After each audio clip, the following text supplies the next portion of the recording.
Oi, pessoal, tudo bem? Hoje, então, nós vamos para a nossa terceira aula, né? Que a gente cobre o segundo capítulo do livro sobre as estruturas condicionais, tá? Então, por enquanto, o que a gente aprendeu até agora é, ao desenvolver um programa, a gente escreve instruções de forma sequencial, né? Então, tem a primeira instrução, segunda instrução, terceira instrução, quarta instrução e assim por diante até terminar o código da função main, no caso da linguagem C, que a gente termina com aquele return zero, né? Eu acho que eu não mencionei nas aulas passadas, na aula passada, mas aquele zero quer dizer ao sistema operacional, né, ao Windows no caso que é o que a gente está usando, que aquele processo que o programa é quando ele está em execução, ele terminou de forma ok, não deu erro, tá? Então aquele return zero quer dizer isso para o sistema operacional, tá bom? É... Então, como a gente vai falar da estrutura, das estruturas condicionais, né, a gente tem dois tipos de estruturas condicionais na linguagem de programação C. Então, uma estrutura que chama if, que é de C, CE, né, C, em inglês, e em português, e a switch, que é como se fosse um interruptor, mas não um interruptor só de liga e desliga, mas é um interruptor de vários estados, né? Então, e a partir disso, a gente vai ser capaz de escrever programas que, de certa forma, tomam decisões. A gente é meio complicado personificar o programa porque ele não é uma entidade viva, né? Mas às vezes a gente acaba falando que o programa toma decisão, né? Mas a decisão está no algoritmo que o programa representa, tá? Deixa eu ajeitar aqui a minha mesinha para poder escrever. Então vamos lá. Então na linguagem C a gente tem a estrutura if, né? Condicionais. Condicionais. As estruturas condicionais, tá? Ou estruturas de decisão, ou estruturas de seleção. Vocês vão ouvir esse tipo de... esses outros termos também, tá? Como que é a sintaxe, né? Como que a gente escreve, como que a gente estrutura essa instrução, essas estruturas condicionais, né? O if. If quer dizer se, né? Então é o se. Se. Se alguma coisa acontecer, eu executo um código associado a essa condição. Por isso que chama condicional, tá? Então como que é? If, tudo minúsculo, tá bom? O código if abre parênteses. Aqui dentro do parênteses a gente tem um teste. Já vou falar o que é esse teste. Abre chave. Aqui dentro vem o código que está associado a esse teste gerar um valor verdadeiro e fecha a chave. Pode ser uma ou mais linhas aqui. Quando o que está dentro do bloco do if tem uma linha de código só, usar a chave é opcional. Mas isso gera confusão, gera código mal escrito, mal organizado. Então, sempre, independente se é uma linha ou não. Quer dizer, se não for uma linha, você é obrigatório colocar. Mas se mesmo que seja uma linha só, abre chave, põe o código, fecha a chave. Tá bom? Como que isso aqui funciona, né? Se a gente for pensar que aqui antes do if vem um código executando, pode inclusive ser a primeira instrução, não tem problema nenhum, mas imagine que tenha código antes do if, o programa veio executando, chegou no if. O que vai acontecer? Esse teste lógico aqui vai ser executado. Esse teste ele vai gerar um valor lógico, ou verdadeiro ou falso. Se gerar verdadeiro, se esse teste for verdadeiro, ou seja, se por exemplo uma variável chamada número é igual ao valor 10, aí o código aqui de dentro vai rodar, vai executar. Quando falo rodar, é executar, né?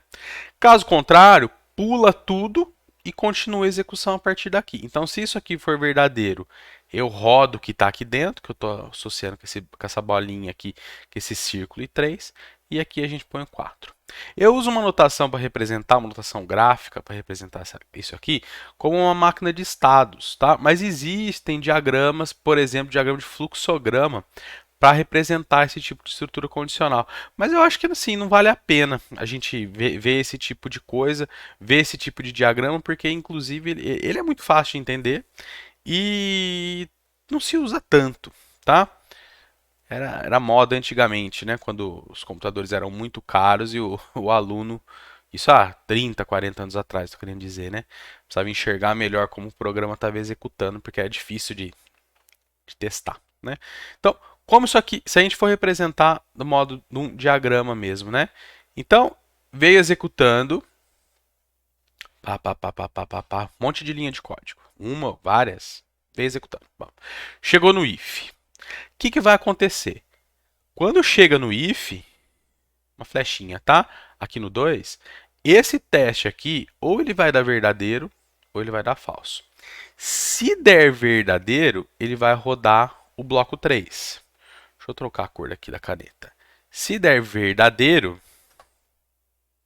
ele roda o bloco 3. Terminou de rodar o 3, o que ele vai acontecer? Ele vai para o 4, executou o que está aqui dentro, saiu do bloco e continua a execução do programa. Se deu falso, ao invés de ir para o 3, pula todo o bloco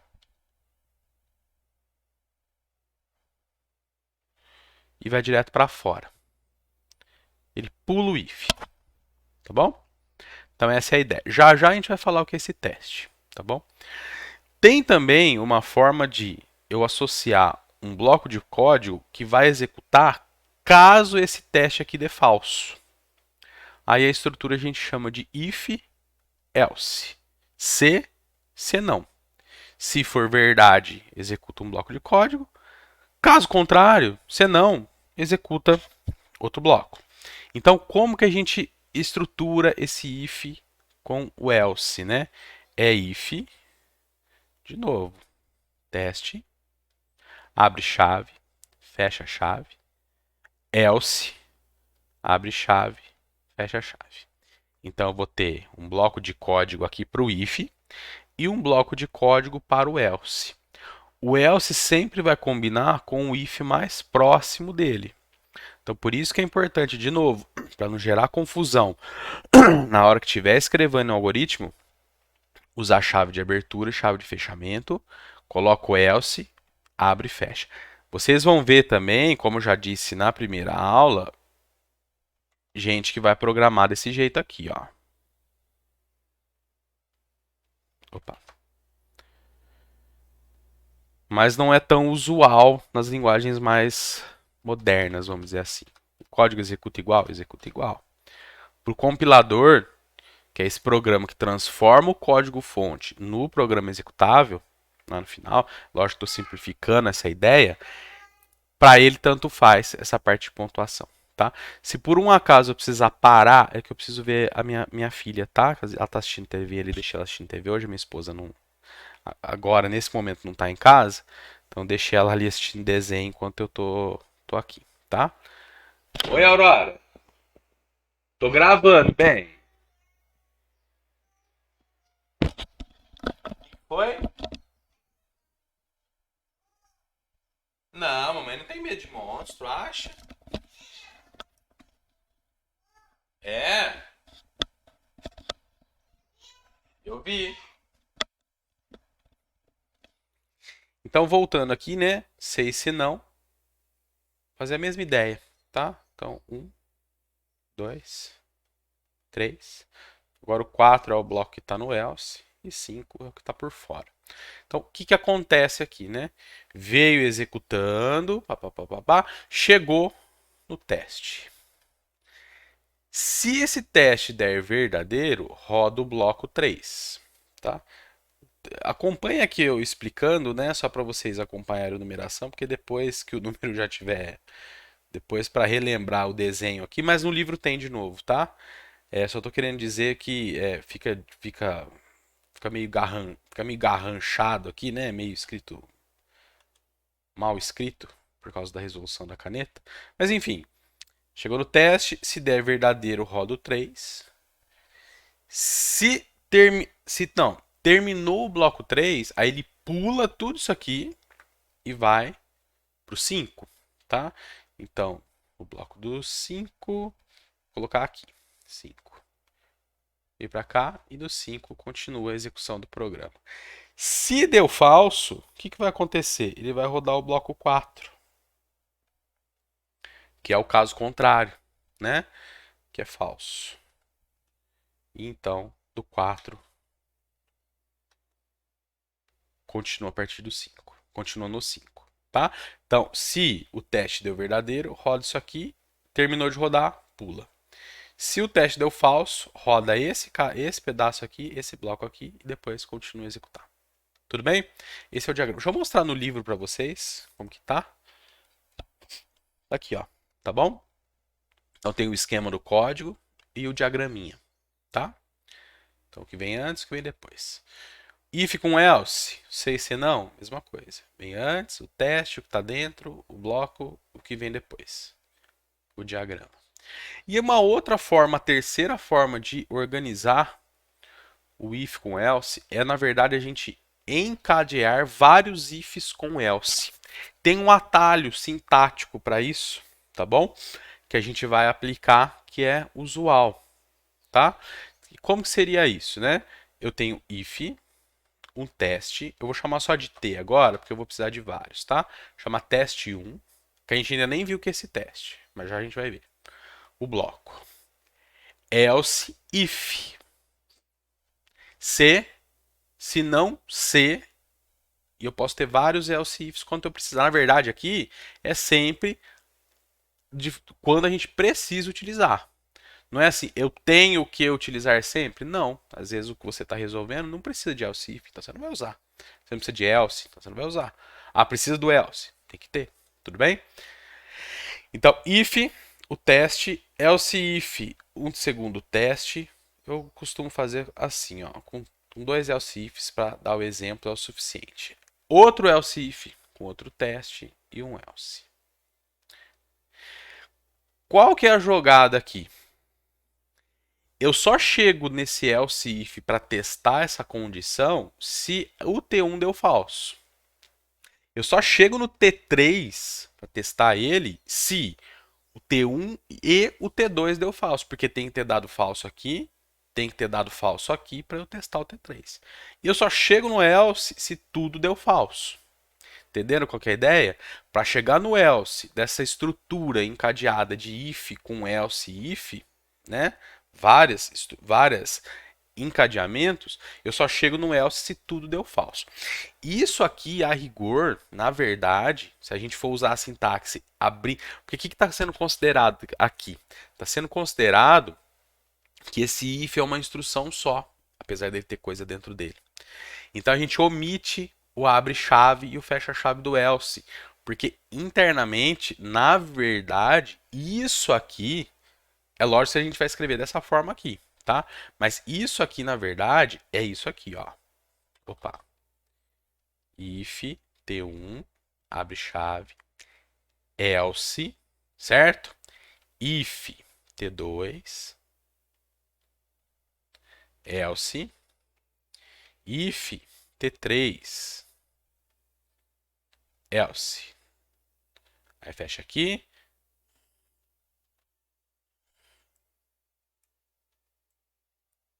Deixa eu pegar a mãozinha aqui.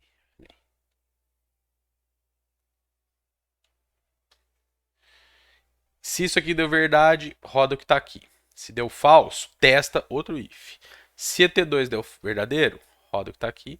Caso contrário, outro if. Se isso aqui der verdadeiro, roda. Se deu falso, esse else aqui, tá? Aí aqui a gente vai ter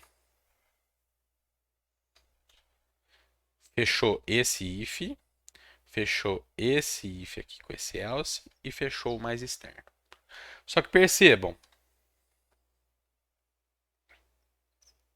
deixa eu ver qual que é o atalho aqui, que eu não lembro. Percebam, fica mais verboso, vamos dizer assim. A gente tem que escrever mais para representar uma coisa que ficaria mais organizada de forma linear. Tá errado assim? Não, mas não é o usual, tá? Então vou dar um Ctrl Z aqui para desfazer tudo. E a gente continua agora aqui, tá? Então, as estruturas condicionais, vamos lá, né? Lógico que é isso que eu tô falando, né? Então vamos fazer o nosso diagrama de novo aqui. 3, 4, 5, 6, 7, 8, 9. O diagrama ficou um pouco maior agora. Então, eu tenho 1, tudo que vem antes. Chega no 2. Se o 2 der verdadeiro, eu rodo o bloco 3. Se deu falso, o que vai acontecer? Eu venho para o 4. Se o 4 deu verdadeiro, eu vou para o 5. Se o 4 deu falso, eu vou para o 6. Se o 6 deu verdadeiro, eu vou para o 7. Se deu falso, eu vou para o 8. Beleza? Até aqui? Então vamos pôr só fiz tudo para não ficar tendo que ficar trocando de cor. Se o 2 deu verdadeiro, vai para o 3. Se deu falso, vai para o 4. Se o 4 deu verdadeiro, vai para o 5. Se o 4 deu falso, vai para o 6. Se o 6 deu verdadeiro, vai para o 7. Né? E agora o falso. Se deu falso, roda o teste. Se der falso, roda o teste. Se der falso, vai para o else. Então o 2 é o T1, o 4 é o T2, o 6 é o T3, o 3, o 5 e o 7 são os blocos associados a esses testes, né? E o 8 é o else. Terminou o 3, terminou o 5, terminou o 7 ou terminou o 8, o que vai acontecer? Vai para o 9 e continua a execução. Essa é a ideia. Tudo bem? Deu para pegar, né? Tá, só que agora a gente ainda não falou do teste. Vamos falar o que é esse bendito desse teste. Um teste lógico. Esse teste, como que ele vai ser construído? Ele vai ser construído usando dois conjuntos de operadores, tá? Na verdade, três conjuntos de operadores. Os operadores relacionais, que estabelece uma relação entre dois operandos, normalmente a relação de ordem total, que a gente chama. Os operadores de igualdade e os operadores lógicos. Três conjuntos. Tudo bem? Quais são os operadores relacionais? O operador menor, o operador maior, o operador... Vamos pôr menor, menor ou igual, maior, maior ou igual. É assim mesmo que vocês vão digitar, tá? É o sinal de maior, o maior ou igual, por exemplo, é o sinal de maior e o igual junto. Os operadores de igualdade. O igual, são dois sinais de igual, e o diferente, que é uma exclamação e um igual. Tá? E os operadores lógicos, que são o e, o ou e o não. Tá? Então, menor, menor ou igual, maior, maior ou igual, igual, diferente, e, ou e não. Tá?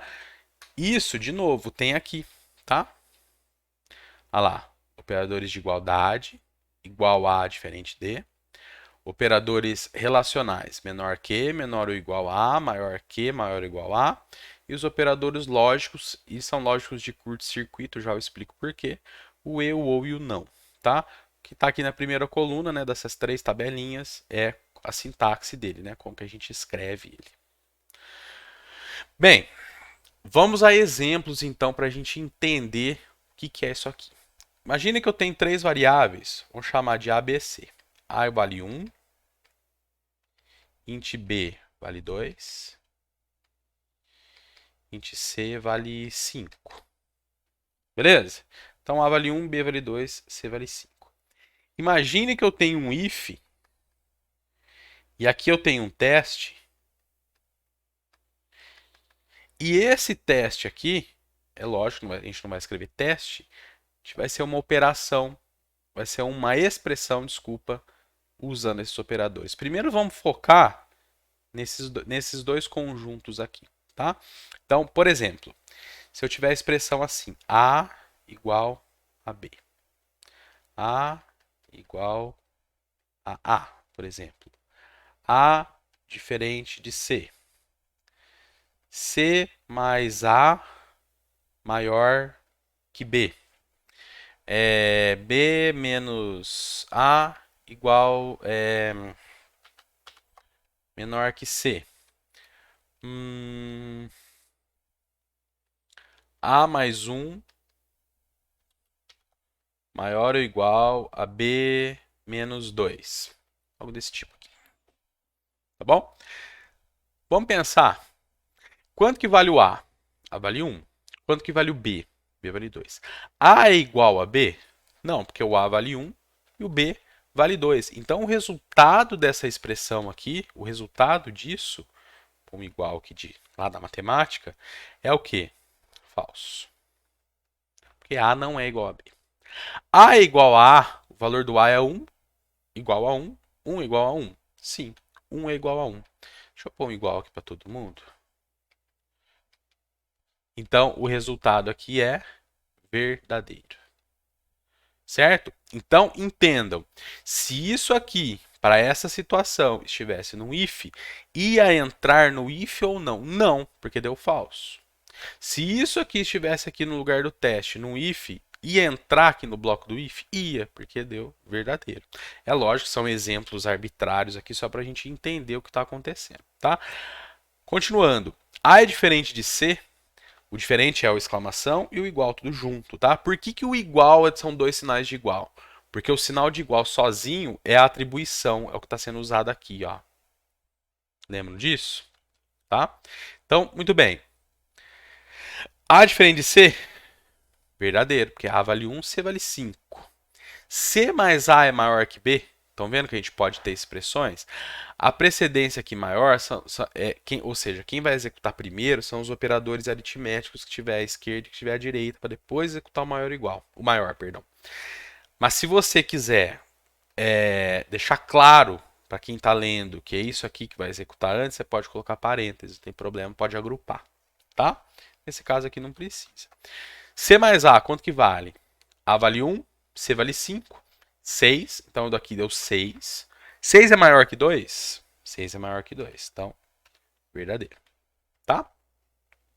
B menos A é menor que C? B vale 2, A vale 1, 2 menos 1, 1. 1 é menor que 5, que é o valor de C? 5, verdadeiro. Tá dando tudo verdadeiro, coincidência, tá? A mais 1 é maior ou igual que B menos 2? A mais 1. A vale 1, mais 1, 2. Maior ou igual que B menos 2? B vale 2, menos 2, 0. 2 é maior ou igual a 0? É, verdadeiro também. Só para ficar claro, gente, aqui o A vale 1, o B vale 2, aqui o A vale 1, o A vale 1, o A vale 1, o C vale 5. C mais A é 6, maior que 2. B menos A é 1, menor que 5. A mais 1 é 2, maior ou igual a 0. Tá claro? Para entender o que está acontecendo. Então, exemplos desses dois conjuntos de operadores. Tem gente que chama tudo de relacional, tá? Tem essa nomenclatura também. Mas eu prefiro separar. Muito bem. Só que existem situações onde a gente quer fazer mais de um teste ao mesmo tempo. Então, para eu não precisar pôr um if dentro desse if, colocar outro if para o segundo teste, a gente pode o quê? Juntar as operações relacionais usando operadores lógicos. O resultado das operações relacionais sempre vão ser verdadeiro e falso. Então tem que tomar cuidado com o seguinte, por exemplo, isso fatalmente vai acontecer. Imagina o seguinte exemplo, se eu fizesse isso aqui, ó, A menor que B, menor que C. Isso na matemática é totalmente válido. A menor que B, menor que C. Quero essa condição aqui. Só que aqui não dá certo. Porque o que vai acontecer? A é menor que B? 1 é menor que 2? Sim, isso dá verdadeiro. Isso aqui dá verdadeiro. Só que vejam o restante da operação, o que eu estou tentando fazer. Verdadeiro é menor que C. Verdadeiro é verdadeiro ou falso, é um valor lógico. Que é verdadeiro, lógico, né? Mas aqui é um valor lógico. E o C é um valor numérico. Faz sentido eu comparar uma coisa verdadeira ou falsa com um valor numérico? Conceitualmente não. Fica esquisito, né? Porque quem que está estabelecendo essa ordem de que o verdadeiro é maior ou menor ou maior do que um valor numérico? Fica estranho. Então, isso aqui é um problema. Por que, que é um problema? Em C, isso aqui vai acabar funcionando. Se você colocar, não é que funciona para valer, mas compila, mas vai te gerar problema. Por quê? Todo valor verdadeiro em C é qualquer coisa que não seja zero.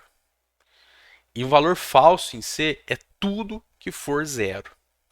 Então, tudo que não for zero é verdadeiro, tudo que for zero é considerado como falso. Então, isso aqui em C é aceitável, apesar de dar problema. Quer ver? Vou dar um exemplo para vocês entenderem o que eu estou querendo dizer. Eu vou mudar a expressão para encaixar nesse erro, né, que eu estou querendo apresentar para vocês. Vamos pôr assim, ó.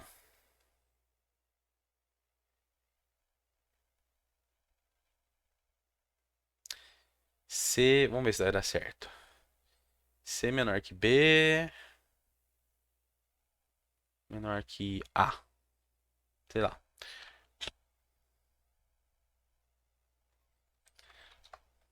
Deixa eu pensar aqui.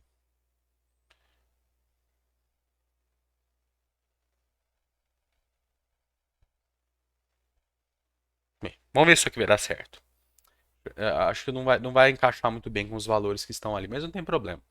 C maior que B, verdadeiro, né? Porque o C vale 5. Isso aqui é menor que A. Quanto que vale esse verdadeiro? Será que o compilador está interpretando que verdadeiro é sempre 1? 1 é menor que 1? Não. 1 é menor que 1 vai dar falso. Mas eu não tenho garantia nenhuma. O que eu estou querendo explicar para vocês é que esse falso que gerou aqui, na verdade, pode ser que não deveria ser falso para essa expressão aqui. Oi, amor. Tá falando em português? Lá no, lá na TV? Mas você não quer? Em português eu não quero. O que você tá assistindo? Tá, deixa o papai terminar aqui e aí a gente conversa, tá? Então, voltando, pessoal.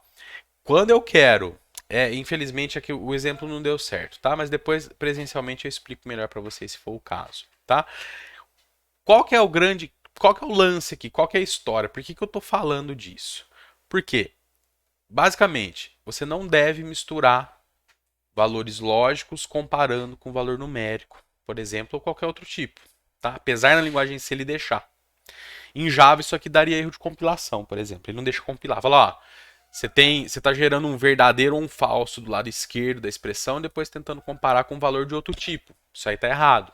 Porque os operadores relacionais, eles são para valores escalares, né? Valor que tem ordem, tô querendo dizer, tá?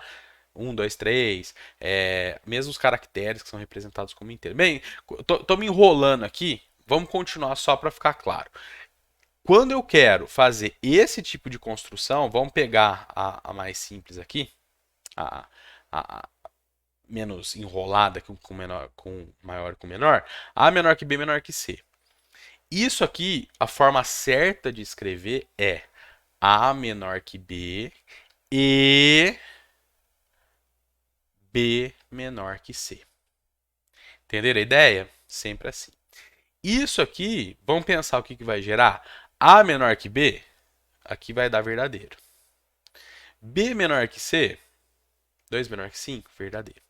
Verdadeiro e verdadeiro, o resultado é verdadeiro. Essa aqui é a ideia, tá? Então, quais tipos de expressões, vou colocar alguns exemplos aqui que a gente poderia ter, né? Vamos pôr B menor que A e B menor que C.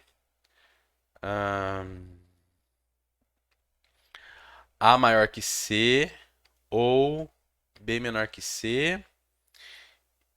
A gente pode encadear quantas a gente quiser, tá? Pode usar parênteses também. E vamos pegar um outro exemplo aqui, um pouquinho maior. Vamos ver isso aqui um pouquinho para cima. Para cá. é, A igual a B, não, e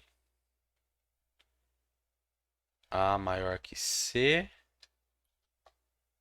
ou B menor que A. Algo assim, tá? Vamos resolver essas expressões aqui. Tudo isso poderia colocar dentro lá do teste do if, tá bom? Eu já vou falar do e e do ou, tá? Mas é relativamente intuitivo, você tem que tomar um pouquinho de cuidado. B menor que A, então vamos lembrar, o A vale 1, B vale 2, o C vale 5, né? 2 é menor que A, 2 é menor que 1, falso. E B menor que C, B menor que C é verdadeiro. Só que vejam só, o operador E, para o resultado ser verdadeiro, os dois operandos da esquerda e da direita tem que dar verdadeiro. Como o primeiro deu falso, não tem como essa expressão dar verdadeiro mais. Então a gente chama ele de operador de curto-circuito, porque eu estou personificando o operador, mas para vocês entenderem, tá? Então o operador viu que do lado esquerdo é um falso, ele nem avalia o lado direito da expressão. O operando direito, estou querendo dizer. Então o resultado dessa expressão aqui, no final, é falso, tá? A maior que C, falso. B menor que C, verdadeiro. O ou já é um pouco diferente, ele não é o inverso do e, tá? O ou ele é um pouco diferente. Por quê? No ou, basta que um dos lados seja verdadeiro para ele dar verdadeiro. Então, se o primeiro lado deu falso, ele ainda precisa testar o lado da direita, porque se for verdadeira, a expressão tem que dar verdadeira. Então, o resultado aqui de falso ou verdadeiro é verdadeiro, tá? Aqui é falso, aqui é verdadeiro, aqui é falso, tá. Beleza? E vamos terminar aqui. A igual a B, A não é igual a B. Isso aqui dá falso. Só que percebam, esse falso está com um não antes. Não falso é o inverso. É dar o quê? Verdadeiro. Mas vamos continuar a expressão aqui só para a gente terminar. Vamos reescrever como se a gente estivesse fazendo uma operação aritmética aqui mesmo, né? Uma álgebra, né? Tem variável. Tá bom? A maior que C. A maior que C é verdadeiro ou falso? A maior que C é falso. Ou parênteses, né? Ou B menor que C, verdadeiro ou falso? É verdadeiro. Não falso dá verdadeiro. E falso ou verdadeiro dá o quê? Verdadeiro. Com azul, verdadeiro. Verdadeiro e verdadeiro dá verdadeiro. Certo? Faltou um igual aqui, né, gente? Aqui um ou, né? E aqui um e. Beleza? Então é assim que funciona. Só um minutinho. Cara, você foi no banheiro? Quer que eu te ajude?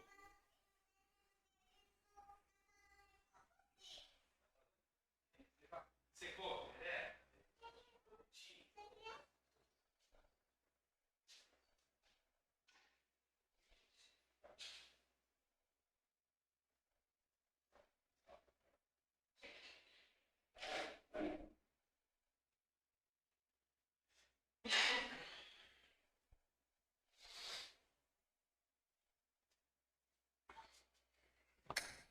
Então, voltando aqui aos operadores lógicos, né? O que eu vou fazer aqui, a gente chama de tabela verdade, tá? Que inclusive tem lá no livro, tá? Eu vou até criar uma página nova aqui. Então, o que é a tabela verdade? É uma tabela que vai relacionar verdadeiro e falso usando o operador lógico para a gente ver o resultado, tá? Como que a gente desenha essas tabelinhas, né? Aqui vai ser a do e, vai ser a do ou, e aqui vai ser a do não, tá? Então, o que eu tenho aqui na tabela verdade do e? Em C, né? Opa, peraí. Apaguei aqui. E em C são os dois ex comerciais, né? eu vou ter verdadeiro, falso, verdadeiro e falso. Eu vou relacionar agora os dois, testar os dois, um verdadeiro, um operando aqui, um operando daqui, com esse operador, para ver o resultado. Só que vocês vão ver em circuitos digitais depois bastante, tá? Então, verdadeiro, verdadeiro dá verdadeiro. Falso e verdadeiro dá falso. Verdadeiro e falso dá falso. Falso e falso dá falso. Entenderam a ideia? Expressão e só dá verdadeiro se os dois operandos forem verdadeiros. Eu sempre dou um exemplo de um sorvete, tá? Então imagine o seguinte: você gosta de sorvete, você vai na sorveteria e quer tomar sorvete de morango e de chocolate, os dois. Então você chega lá e tem o sorvete de morango, tem o sorvete de chocolate, você pede, ó, pro atendente, eu quero sorvete de morango e de chocolate. Se tem o sorvete, você fica feliz, ok? Só que se for diferente, por exemplo, você vai e você quer tomar de morango e de chocolate, só que só tem o de morango ou só tem o de chocolate. Você vai ficar feliz? Não vai. Então é a ideia aqui. Então se tem o de chocolate e tem o de morango, você fica contente. Se tem o de chocolate e não tem o de morango, não. Se não tem o de chocolate e tem o de morango, não também. E se não tem os dois, lógico, você não vai ficar contente de jeito nenhum. Entenderam qual que é a ideia? O E, todas as condições têm que dar verdadeira para o resultado ser verdadeiro. Tá bom? No OU, basta que uma seja verdadeira para satisfazer. Tá? Ou o OU são dois pipes, é o símbolo que está do lado do shift da esquerda. Tá? Ele é representado no computador normalmente com dois tracinhos assim, ó, tá? Tá em cima da barra invertida, do lado esquerdo do teclado, tá? Então, eu falo porque às vezes tem gente que nunca viu, nunca digitou esse símbolo, né? Principalmente quem não fez técnico. Verdadeiro, falso, verdadeiro, falso. Eu fiz aqui lendo linha, né? Depois coluna, pode ser coluna depois linha, não tem problema. Na verdade, aqui a gente só quer associar cada um desses aqui com cada um desses, tá? Porque eu vou fazer o contrário só para vocês perceberem que o resultado dá o mesmo. Verdadeiro ou verdadeiro dá verdadeiro. Falso ou verdadeiro dá verdadeiro. Verdadeiro ou falso dá verdadeiro. Falso ou falso, aí dá falso, não tem como escapar. Tudo bem? Eu só estou associando isso aqui, eu estou associando esse com esse. Esse aqui eu estou associando esse com esse. Tá claro, né? O que é que está acontecendo? Então vejam, no E, todo mundo tem que dar verdadeiro para dar verdadeiro, caso contrário, dá falso. No OU, pelo menos um tem que ser verdadeiro para dar verdadeiro. Caso os dois sejam falsos, vai dar falso. E o não, pessoal, o não é a negação. O não é o contrário, tá? É como se fosse o menos lá da aritmética. O menos ele inverte o sinal, não é isso? Porque na verdade você está multiplicando por menos um, tá? Você troca o sinal do número, né? Aqui o não é o inverso aqui das operações booleanas que a gente chama, né? Da lógica booleana que vocês vão ver ainda com mais calma lá em circuitos digitais. Então, não verdadeiro é falso, não falso é verdadeiro. Tudo bem? Acho que vimos aí um resumão, né? Um overview dos operadores dessas tabelinhas verdade, né? Tabela verdade, tá aqui, tá?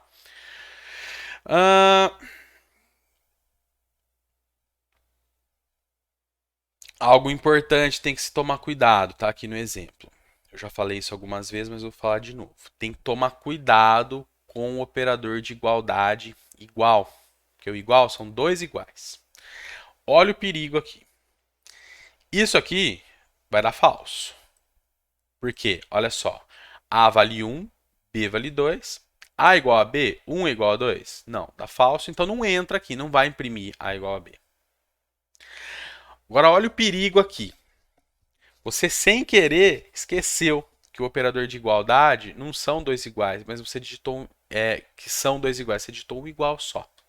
Isso aqui em C vai compilar. Só que vai dar problema. Por quê? Olha só. Isso aqui quer dizer A recebe B. O valor do A recebe o valor do B, ou de qualquer expressão que tivesse aqui à direita. A recebe B, o A passa a valer quanto aqui? A passa a valer 2. O resultado dessa expressão é o 2 do A. 2 é diferente de 0, lembram disso? Que dá verdadeiro. Vai entrar aqui. E deveria entrar? Não, porque o A não é igual ao B. E além disso, você ainda trocou o valor do A. Então tem que tomar muito cuidado com isso, tá? Isso é um erro muito comum para quem está começando. Outra coisa, pessoal, é o operador ternário, tá? Depois vocês vão ver aqui tem um exemplo de como não usar um operador ternário, tá? Mas qual que é a ideia do operador ternário? Por que ele chama ternário, né? Porque ele tem 3 operandos. Enquanto a maioria dos operadores que a gente viu até agora são operadores binários, porque eles precisam de 2 operandos, um na esquerda e um na direita. A gente viu operadores unários também, né? Por exemplo, o menos e o não são operadores unários, porque eles têm um operando só. Existe o operador ternário na linguagem C, que é o sinal de interrogação. Para que ele serve? Uma expressão com operador ternário, ela sempre vai retornar um valor. Então vamos pegar um exemplo aqui. Quero testar se um valor é par. Se esse valor for par, eu vou colocar o valor 10 numa variável. Se ele for ímpar, eu vou colocar o valor 5. Entenderam a ideia? Então, por exemplo, int n igual a 10. Vou pôr um número diferente aqui, 20. E agora, int v de valor, eu vou inicializar ele dessa forma. Eu quero verificar se o n é par.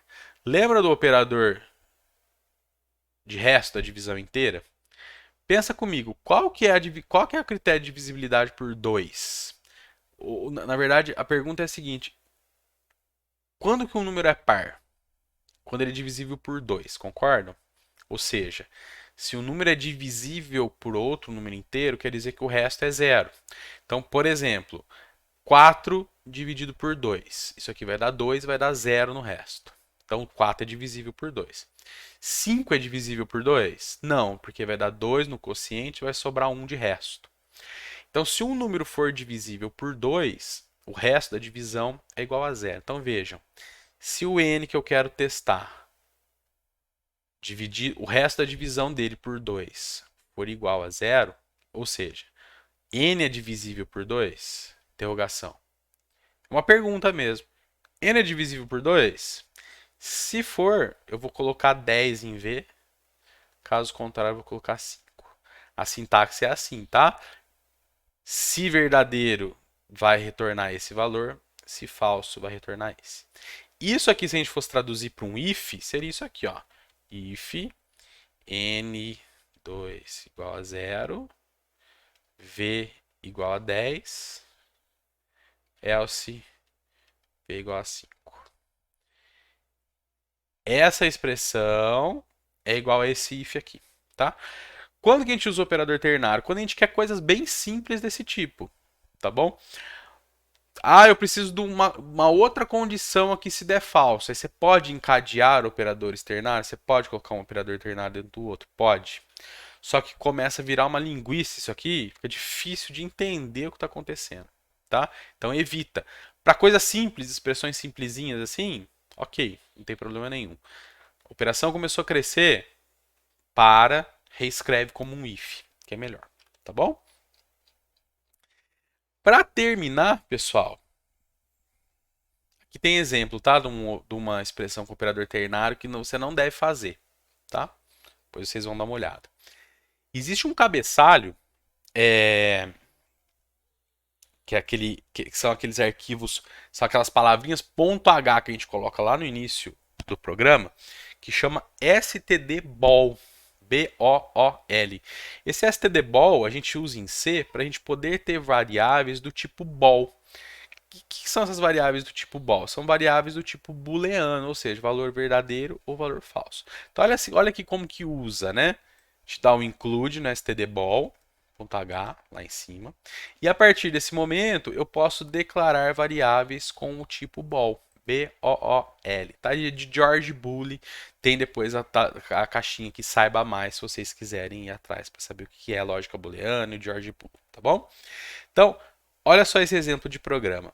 Uma variável do tipo bol, chama maior de idade, e uma variável chamada de idade do tipo inteiro. Entre com a sua idade. Que no Brasil a gente considera maiores de 18, né? 18 em diante como maior de idade. Acho que não é maioridade penal, se eu não me engano, né? Enfim, não importa. A regra aqui no programa é essa, tá? Maior de 18 é maior ou igual a 18 anos é maior de idade. Então, se a idade é menor que 18, maior de idade recebe falso. Caso contrário, maior de idade recebe true.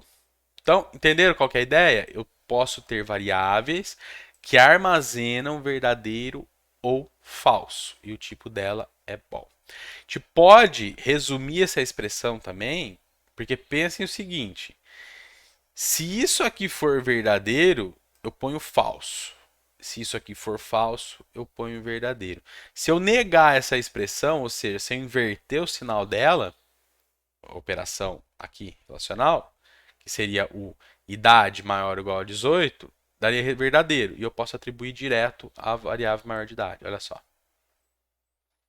Olha lá, o if anterior poderia ser substituído por maior de idade igual a idade maior ou igual a 18. Não é? Porque isso aqui, se a idade for maior ou igual a 18, vai retornar true. Isso aqui vai dar true, vai dar verdadeiro. Vai armazenar em maior de idade. Se isso aqui for falso, cá. Ou você pode continuar usando essa expressão, só que se isso aqui for verdadeiro, maior de idade é falso. Então você inverte, você nega o valor. Se idade for menor que 18, então se eu tenho 15, 15 é menor que 18? Sim, é verdadeiro. Não verdadeiro dá falso. Então é maior de idade? Não, é falso. Entenderam qual é a ideia? Tudo bem? E daí no if você pode usar direto a variável. Ah, eu tenho uma expressão muito grande, eu não gostei, ficou aqui no if, ficou muito comprida, ficou difícil de ler, eu quero separar em variável. Pode fazer, tá? Aí você põe um valor, você põe a variável aqui do resultado. Tudo bem? Então, de expressões de estruturas condicionais, eu acho que é tudo. Aí eu vou parar esse vídeo e eu faço um dos exercícios, tá? Deixa eu só dar uma olhada aqui se está faltando alguma coisa. É lógico que isso não dispensa vocês de lerem o capítulo, tá? Para relembrar do que eu falei. E de reassistir o vídeo. E se achar que ainda está faltando coisa, ver os vídeos dos 2 anos aí de 2021 e de 2020 com o conteúdo, tá bom? Porque eu falei disso aqui de novo. O material estava um pouco diferente, isso aqui ainda não era um livro, isso aqui era uma apostila, tá? Usava o Code Blocks ao invés do VS Code, mas mesmo assim, o mais importante é a parte conceitual para entender as coisas, por enquanto, tá bom? Então eu vou fazer o seguinte, eu vou parar esse aqui e eu vou fazer um dos exercícios agora, tá?